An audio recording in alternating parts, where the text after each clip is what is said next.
Variance.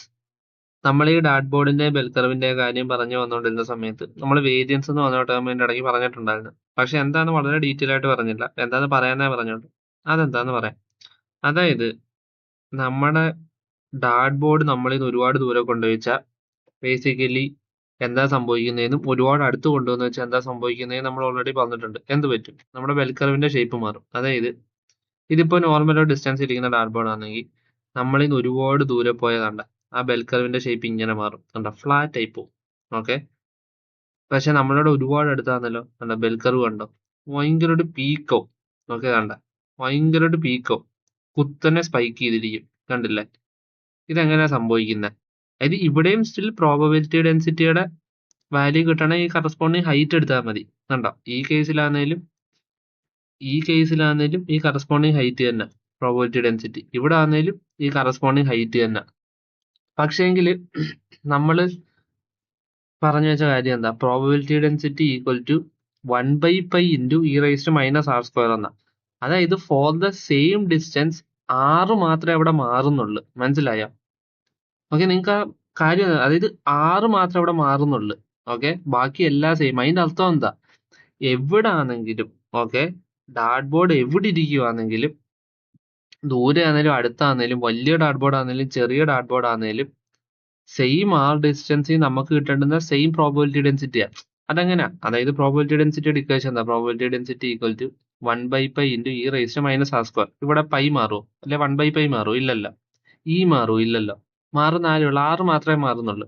So ആറ് 1 എന്ന് പറഞ്ഞാൽ r ഈക്വൽ ടു 1 എന്ന് പറഞ്ഞാൽ അതായത് ഡാറ്റ് ബോർഡിന്റെ സെന്ററിൽ നിന്ന് റേഡിയസ് 1 മാറി ഇരിക്കുകയാണെങ്കിൽ നമുക്ക് കിട്ടുന്ന പ്രോബബിലിറ്റി ഡെൻസിറ്റിയുടെ വാല്യൂ ഡാറ്റ് ബോർഡ് അങ്ങ് ദൂരെയാണേലും അടുത്താണേലും ഡാറ്റ് ബോർഡ് എത്ര ചെറുതാണേലും വലുതാണേലും സെയിം ആയിരിക്കണം.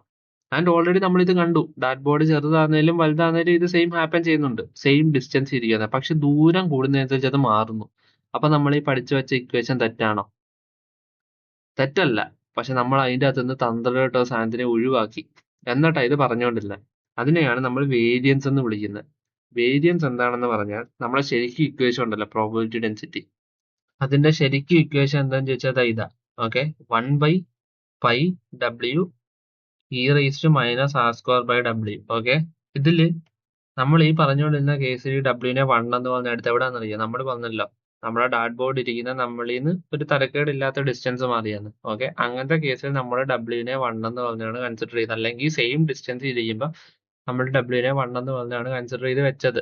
ഓക്കെ. അതുകൊണ്ടാണ് പല ബുക്കിലും നമ്മൾ ഈ ഡബ്ല്യൂനെ 1 എന്ന് പറഞ്ഞാണ് കാണുന്നത്. അതുകൊണ്ടാണ് നമുക്ക് probability density equal to 1/π into e⁻⁻² എന്ന് പറഞ്ഞ് കിട്ടുന്നത്. ഓക്കെ. ഈ വേരിയൻസ് എന്താ മീൻ ചെയ്യുന്നതെന്ന് ചോദിച്ചാല് ജസ്റ്റ് പറഞ്ഞാല് നമ്മളിപ്പോ ഈ ഡാർട്ട് എടുത്തല്ലോ. ഡാർട്ട് എടുത്തിട്ട് ഞാൻ ഒരു വട്ടം എറിഞ്ഞ് അപ്പൊ ഡാർട്ട് ബോർഡിൽ ചെന്ന് കൊണ്ട് ഞാൻ രണ്ടാമത്തെ വട്ടം എറിയുമ്പോൾ അത് ചെന്ന് വേറൊരു പോയിന്റിൽ കൊണ്ടാൽ എന്റെ ആദ്യത്തെ പോയിന്റും രണ്ടാമത്തെ പോയിന്റ് തമ്മിലുള്ള വ്യത്യാസം എത്രത്തോളം വ്യത്യാസത്തിലാണ് ഞാൻ എറിഞ്ഞ. ഞാൻ ഇനി മൂന്നാമത് ഡാർട്ട് എടുത്ത് എറിഞ്ഞെന്ന് വെച്ചോ, അത് നല്ലൊരു ഡിസ്റ്റൻസിലാണ് കൊണ്ടെങ്കിൽ എന്റെ വേരിയൻസ് ഹയറാ. അതായത് ഞാൻ ഒരു പോയിന്റിനെ എയിം ചെയ്ത് എറിഞ്ഞാല് ഓരോ വട്ടം അത് കൊള്ളുന്നത് പല പല സ്ഥലത്താണ്. പക്ഷേങ്കില് ഞാൻ എറിയുമ്പം എന്റെ ഡാർട്ട് എല്ലാം ഓൾമോസ്റ്റ് ഒരേ സ്ഥലത്തോ അടുത്തടുത്താ കുത്തുന്നെങ്കിൽ എനിക്ക് എന്ത് പറയാം? എന്റെ വേരിയൻസ് കുറവെന്ന് പറയാം. മനസ്സിലായോ? അതാണ് സിമ്പിൾ ടേംസിൽ പറഞ്ഞാൽ. അതായത് ഞാൻ ഓരോ വട്ടവും ഡാർട്ട് ബോർഡിൽ ഡാർട്ട് എടുത്ത് എറിയുമ്പോൾ ആ ഡാർട്ട് ചെന്ന് കുത്തുന്നത് എക്സാക്ട്ലി ഒരു സെയിം സ്ഥലത്ത് തന്നെയാണോ, അല്ലെങ്കിൽ അടുത്തടുത്താണോ, അല്ലെങ്കിൽ ഭയങ്കര ഡിഫറൻസിലാണോ ചെന്ന് ഡിസ്റ്റൻസുകളിൽ ഡിഫറൻസ് ഉള്ളിടത്താണോ കൊള്ളുന്നത്. ഓക്കെ. ആൻഡ് ഈ വേരിയൻസ് നമുക്കറിയാലോ, പ്രാക്ടീസ് കൊണ്ട് ചിലർക്ക് ഒരേ സ്പോട്ടിൽ തന്നെ പല പ്രാവശ്യം എറിയാൻ പറ്റും. ഒരേ സ്പോട്ടിൽ തന്നെ പല പ്രാവശ്യം പറഞ്ഞാൽ വേരിയൻസ് ഓൾമോസ്റ്റ് 0 എന്ന് പറയാൻ പറ്റും. പക്ഷെ നേച്ചറിൽ വേരിയൻസ് 0 എന്ന് പറഞ്ഞ കണ്ടീഷൻസ് ഉണ്ടോ എന്ന് അറിയത്തില്ല. കാണും. പക്ഷെ ഒരേ സ്ഥലത്ത് തന്നെ നമുക്ക് മൾട്ടിപ്പിൾ പ്രാവശ്യം പല പ്രാവശ്യം എറിഞ്ഞിട്ട് ഒരേ സ്ഥലത്ത് തന്നെ കൊള്ളിക്കാൻ പറ്റുമെങ്കിൽ എന്റെ വേരിയൻസ് ഓൾമോസ്റ്റ് 0 ആണ്. മനസ്സിലായോ? അല്ല, ഞാൻ ഓരോ വട്ടം എറിയുമ്പോൾ പല പല ഭാഗത്ത് ഒരു വട്ടം ഒരിടത്ത് കൊണ്ട് പിന്നെ വേറെ ഇവിടെ കൊണ്ട് അടുത്ത വേറെ ഇവിടെ കൊണ്ടെന്ന് പറഞ്ഞാൽ വേരിയൻസ് ഭയങ്കര കൂടുതലാണ്. ഓക്കെ.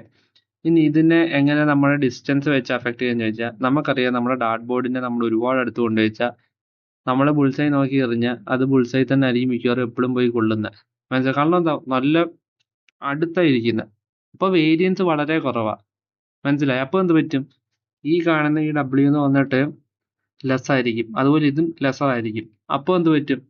ഈ കാണുന്ന എൻ്റെ പ്രോബബിലിറ്റി ഡെൻസിറ്റി ഹയർ ആയിരിക്കും. കാരണം ഇ റൈസ് ടു ഒരു ഫാക്ടർ മേളിൽ കിടപ്പുണ്ട്. ഓക്കെ, ഇ റൈസ് ടു ഒരു നമ്പർ.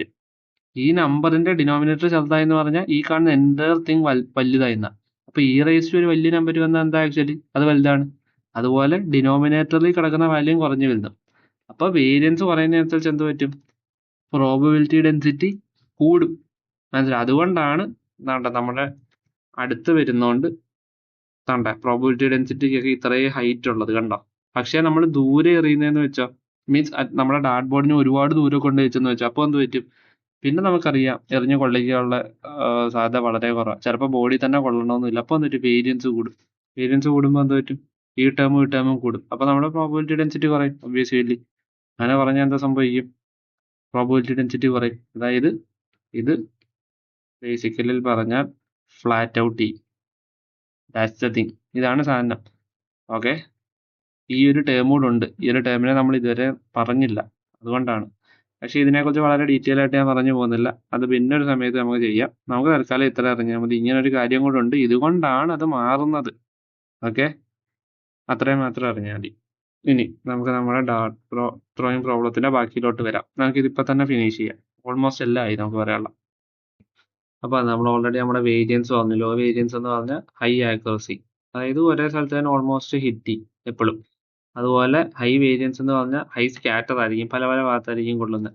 ആൻഡ് അതിനെ ഈ ഡബ്ല്യു എന്ന് പറഞ്ഞ സാധനത്തിനെ റെപ്രസെന്റ് ചെയ്യുന്നത് 2 സിഗ്മ സ്ക്വയർ എന്ന് പറഞ്ഞിട്ടുണ്ട്. ഓക്കെ, ഈ നമ്മൾ കൂടുതലും അതിനെക്കുറിച്ച് ബോധറാകാൻ പോകുന്നില്ല തൽക്കാലത്തേക്ക്.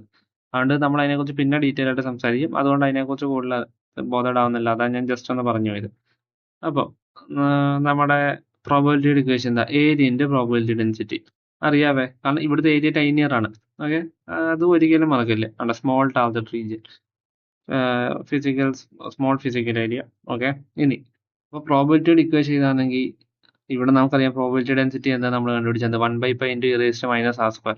ഓക്കെ, ഇപ്പോൾ ഇവിടെ ചോദിക്കുന്ന ഡബ്ല്യൂവിന്റെ ടൈം എന്താ, നമ്മൾ ഓൾറെഡി പറഞ്ഞത് നമ്മുടെ ഡബ്ല്യൂനെ 1 ആയിട്ട് കൺസിഡർ ചെയ്ത്, അതായത് സാമാന്യം തനക്കേടില്ലാത്ത ഡിസ്റ്റൻസ് ഇരിക്കുന്ന ഒരു ബോർഡിന്റെ വേരിയൻസ് 1 എന്ന് പറഞ്ഞ് നമ്മൾ സെറ്റ് ചെയ്ത് വെച്ചേക്കും. കാരണം ഒരു വട്ടം എറിഞ്ഞാൽ വീണ്ടും അവിടെ തന്നെ എയർ കൊള്ളാനാണ് ഉള്ള സാധ്യത എന്ന് വെച്ചിട്ട് വേരിയൻസ് 1 എന്ന് പറഞ്ഞ് സെറ്റ് ചെയ്ത് വെച്ചേക്കുക. അതുകൊണ്ട് തൽക്കാലം അതിനെക്കുറിച്ച് കൂടുതൽ ബോധമുണ്ട്. അതിനെക്കുറിച്ച് നമ്മൾ ഡീറ്റെയിൽ ആയിട്ട് പിന്നെ പറയും. ഓക്കെ, അപ്പോൾ നമ്മുടെ പ്രോബബിലിറ്റി എന്ത് കിട്ടി, ഏരിയ ഇൻറ്റു 1/π ഇൻറ്റു e⁻⁻². അപ്പം ഞാൻ നിങ്ങളോട് ചോദിക്കുക, എക്സ്പെക്റ്റഡ് നമ്പർ ഓഫ് ഹിറ്റ്സ് എന്തുവാ. അതായത് ഞാനിപ്പോൾ അതാ ഈ ഒരു പാർട്ട് എടുത്തു. ഓക്കെ, അപ്പം എൻ്റെ ഇത്ര ഏരിയയാണ്.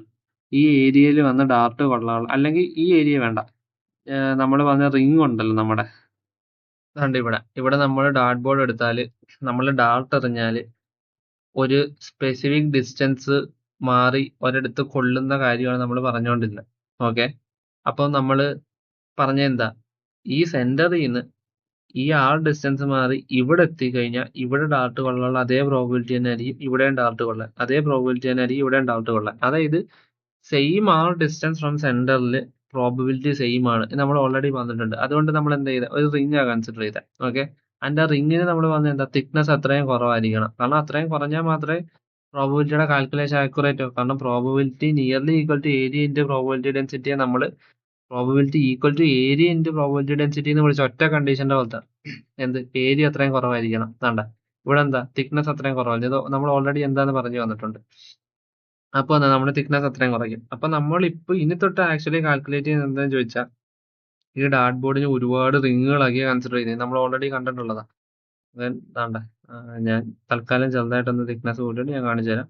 ഡാർട്ട് ബോർഡിനെ നമ്മൾ ഒരുപാട് റിങ്ങുകളാക്കിയാണ് കൺസിഡർ ചെയ്യുന്നത്. അപ്പൊ ഈ കാണുന്ന probability of hitting A Dart from A specific distance 6 എന്ന് പറഞ്ഞാൽ ബേസിക്കലി ഈ കാണുന്ന റിങ്ങിൽ വന്ന് ഡാർട്ട് കൊള്ളാനുള്ള പ്രോബബിലിറ്റി നമ്മൾ കണ്ടുപിടിക്കുന്നത്. കാരണം എന്താ, ആ സെയിം ഡിസ്റ്റൻസ് തന്നെ ആയിരിക്കും ആ റിങ്ങിൽ എല്ലാ പോയിന്റിലും. അപ്പൊ ഈ ഒരു ഡിസ്റ്റൻസ് മാറി ഒരു റിങ്ങിൽ, അതായത് ഇപ്പൊ ഈ ഒരു റിങ് എടുത്താൽ, ഓക്കെ, ഈ ഒരു റിങ് ഞാൻ എടുത്താൽ ഈ ഒരു റിങ്ങിൽ ഇവിടെ വന്ന് കൊള്ളാനുള്ള സെയിം പ്രോബിലിറ്റി തന്നെ ആയിരിക്കും ഇവിടെ വന്ന് കൊള്ളാനും ഇവിടെ വന്ന് കൊള്ളാൻ ഇവിടെ വന്ന് കൊള്ളാനും അല്ല. സോ നമ്മൾ എന്താ, ആ റിങ്ങിൽ കൊള്ളാനുള്ള പ്രോബിലിറ്റിയാണ് ബേസിക്കലി കണ്ടുപിടിക്കുന്നത്. ഒരു ഡിസ്റ്റൻസ് മാറി കൊള്ളുക എന്ന് പറഞ്ഞു. അപ്പൊ നമ്മൾ പറഞ്ഞു നമുക്ക് നമ്മുടെ ഡാർട്ട് ബോർഡിനെ കോമ്പിനേഷൻ ഓഫ് റിങ്സ് എന്ന് കാണാം. അതിന്റെ ഇവിടെ ഒരു കണ്ടീഷൻ ഉണ്ട്, തിക്നെസ് എത്രത്തോളം കുറവായിരിക്കും ഒരു അത്രത്തോളം ആക്യുറേറ്റ് ആയിരിക്കും. കണ്ടോ, ഓക്കെ, കണ്ടോ, ഇത് അത്രയും തിക്നെസ് കുറവാണ്. തിക്നെസ് കൂടുതലല്ല, തിക്നെസ് എത്രത്തോളം കുറവായിരിക്കും എന്നുള്ളത്. ഇത് കാണുമ്പോൾ ഡിസ്റ്റർബൻസ് തോന്നും, പക്ഷെ സൂമിൻ ചെയ്ത് നോക്കിയാൽ നിങ്ങൾക്ക് മനസ്സിലാകണ്ട. ഇഷ്ടംപോലെ റിങ്ങുകളാ ഉണ്ട്. കണ്ടില്ലേ? മറ്റേ ഹിപ്നോട്ടിസം പോലെ അത്ര റിങ് ഉണ്ട് ഇത്. മനസ്സിലായില്ലേ? ഓക്കെ, അതാണ് മെയിൻ കാര്യം. ഓക്കെ, തൽക്കാലത്തേക്ക് തിക്നെസ് ഒന്ന് കൂട്ടാം നിങ്ങൾക്കൊന്ന് മനസ്സിലാകാൻ വേണ്ടി. ഓക്കെ, അങ്ങനെയാണ് നമ്മൾ കൺസിഡർ ചെയ്യുന്നത്. നമുക്ക് അത്രയും തിക്നെസ് കുറയ്ക്കാം. അപ്പം നമ്മൾ എന്താ ചെയ്യുന്നത്? ഒരു സ്പെസിഫിക് ഡിസ്റ്റൻസ് മാറി കൊള്ളാനുള്ള പ്രോബബിലിറ്റി കണ്ടുപിടിക്കണം. അപ്പൊ അതിന്റെ equation probability equal to probability density into area ആണ്. പ്രോബബിലിറ്റി ഡെൻസിറ്റി എന്താ നമ്മൾ മനസ്സിലായി. ഇനി എത്ര ഡാർട്ട് വന്ന് ഈ റിങ്ങിൽ കൊണ്ട് നമ്മൾ കണ്ടുപിടിക്കുന്നത് എങ്ങനെയാ? ഓക്കെ, എത്ര ഡാർട്ട് വന്ന് ഈ റിങ്ങിൽ കൊണ്ട് എന്ന് നമുക്ക് മനസ്സിലാവണമെങ്കിൽ നമുക്ക് എന്ത് വേണം? നമ്മൾ ഈ പറഞ്ഞ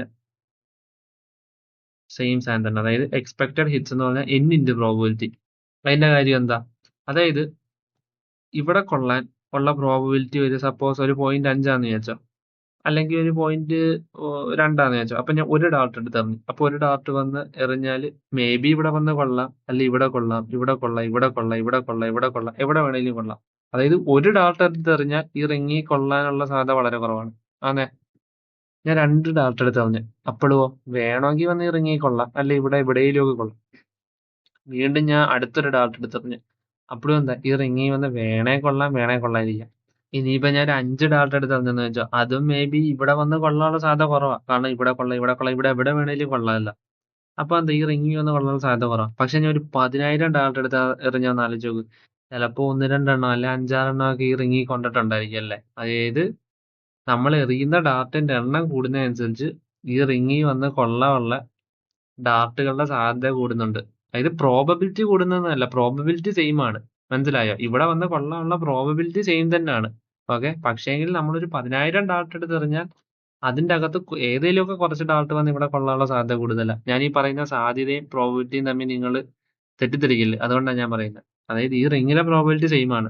കാരണം വളരെ ചെറിയ തിക്നെസ് ഉള്ളൊരു റിങ്, അതുപോലെ തന്നെ സെയിം പ്രോബബിലിറ്റി ഡെൻസിറ്റി നമ്മൾ ഓൾറെഡി കണ്ടതെന്നല്ല. അതെ, നമ്മളെ വെൽ കർവ് കാണിച്ച് ഷെല്ല് വലിച്ചെടുത്താൽ നമുക്ക് മനസ്സിലാവും. സെയിം പ്രോബബിലിറ്റി ഡെൻസിറ്റി, അത്രയേ ഉള്ളൂ. ഓക്കെ, പക്ഷെ 10,000 ഡാർട്ട് എടുത്ത് എറിഞ്ഞാൽ മേ ബി അതിൻ്റെ അകത്ത് ഏതെങ്കിലുമൊക്കെ വന്ന് ഈ റിങ്ങിൽ കൊള്ളാനുള്ള സാധ്യത കൂടുതലായിരിക്കും. ഓക്കെ, അപ്പൊ നിങ്ങൾക്ക് എന്ത് മനസ്സിലായി?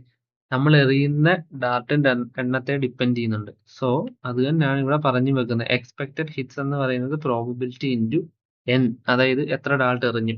അപ്പൊ എന്താ, n into area into 1/π into e raised to minus r square. അതായത് എക്സ്പെക്ടഡ് ഹിറ്റ്സ് എന്ന് പറഞ്ഞാൽ n into area divide by π into e raised to minus r square. ഇതേ സാധനം തന്നെ നമ്മൾ ഇവിടെ എഴുതി വെച്ചിരിക്കുന്നത്. നമ്പർ ഓഫ് ഹിറ്റ്സ് എന്ന് പറഞ്ഞാൽ c into e raised to minus r square. അവിടെ ഈ c എന്ന് വിളിക്കുന്നത് എന്ത്, എത്ര ഡാർട്ട് എറിഞ്ഞു into area divide by π. Okay, ഈ π ഇവിടെ നോർമലൈസേഷൻ ഫാക്ടർ. അത്രേ ഉള്ളൂ. മനസ്സിലായോ? ഇതാണ് ഇവിടെ പറഞ്ഞു വെച്ചത്, മറക്കല്ലേ.